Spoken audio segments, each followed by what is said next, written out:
Okay, so thank you very much. My name is Francisco, and I'm presenting on behalf of my colleagues from the University of Castilla-La Mancha. Specifically, I come from Albacete, a small city in Spain. Is working this? Okay, here.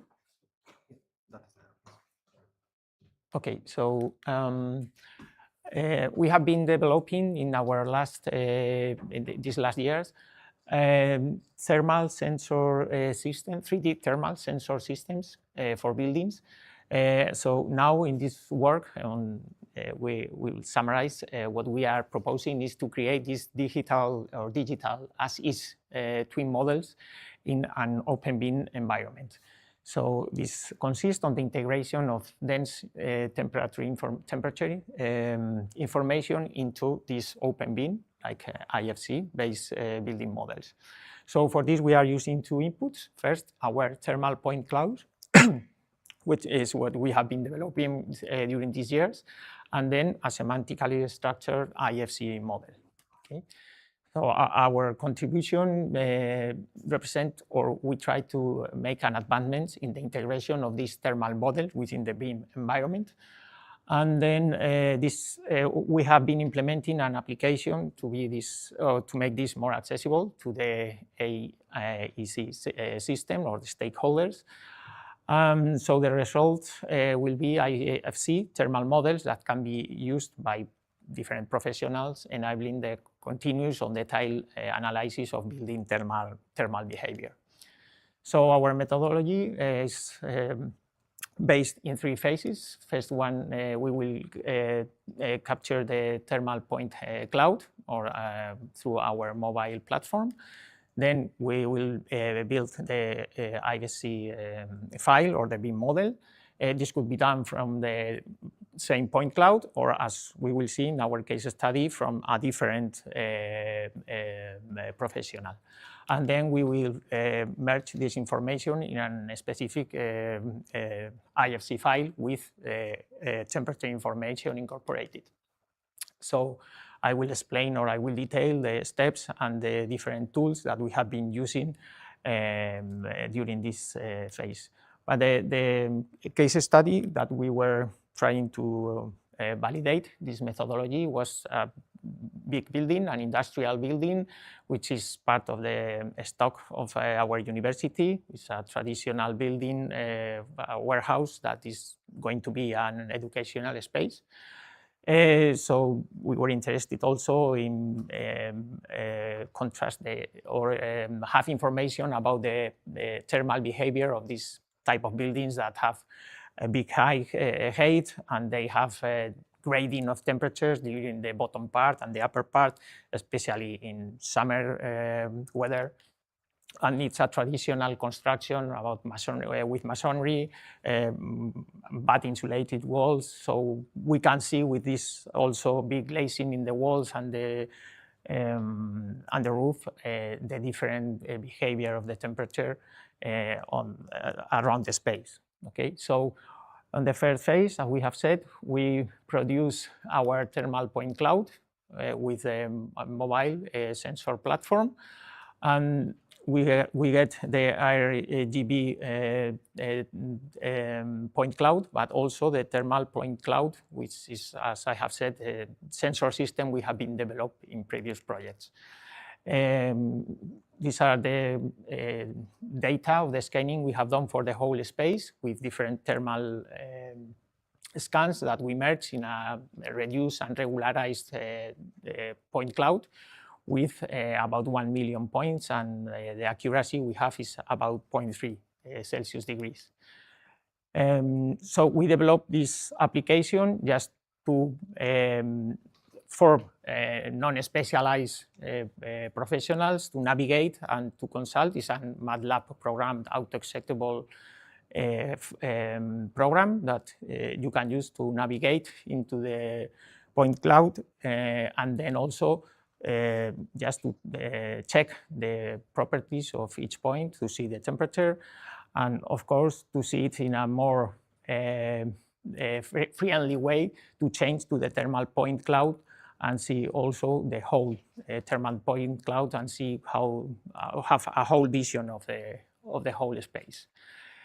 Then in the second phase, what we have done is to create the building model. In this case, the management and architectural office of the university has his own model, his own IFC. So this was interesting because instead of producing our own IFC file, we wanted to work with a different file produced by another professional and see if it is possible to merge and to work with different elements.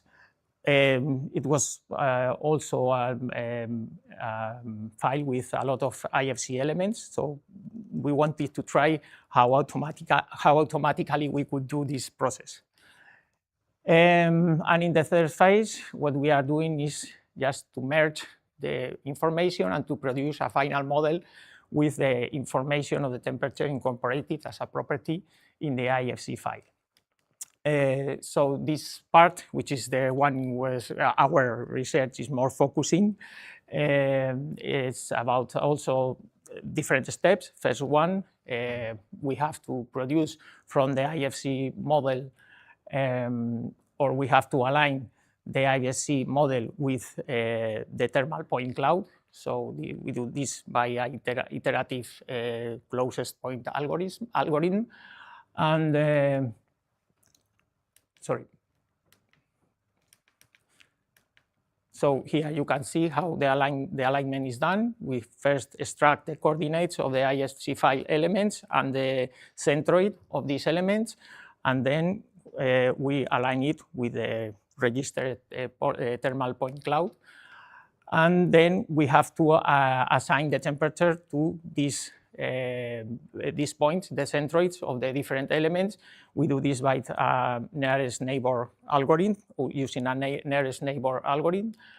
And finally, we assign this temperature, and this is embedded in the properties. We produce another IFC file, or another file with the structure of the original one, but incorporating the temperature that has been assigned to these points.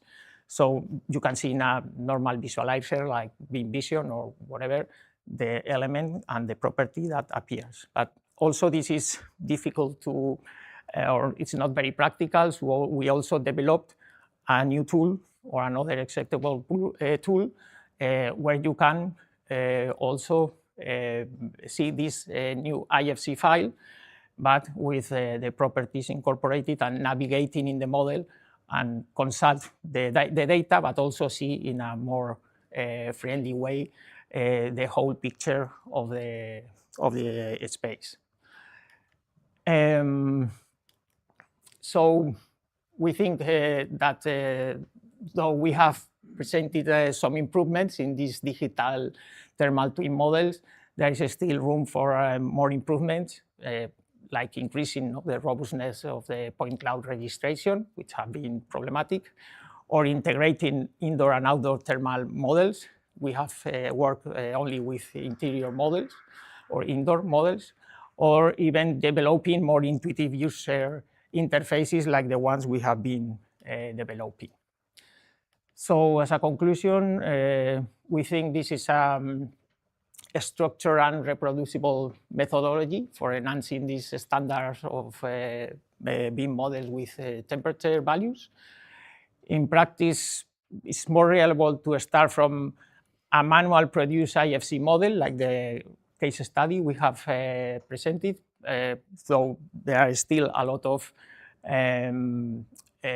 ways or developing the ways to make these beam models produced from, in an automatic way, but it's difficult when geometries like this one that we have seen are complicated. So the solution is conceived now as a practical and efficient tool for companies, professional, whatever that is interested in the IEC sector to study this type of characteristic.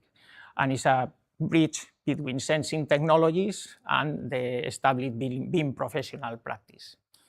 The applications obviously are to identify areas exhibiting anomalous behavior or thermal behavior, to analyze the building's energy performance. We have different thermal scans or different thermal models from different moments, and support the decision-making process for regarding the future modification or refurbishment in the interventions like the one that we are presenting here.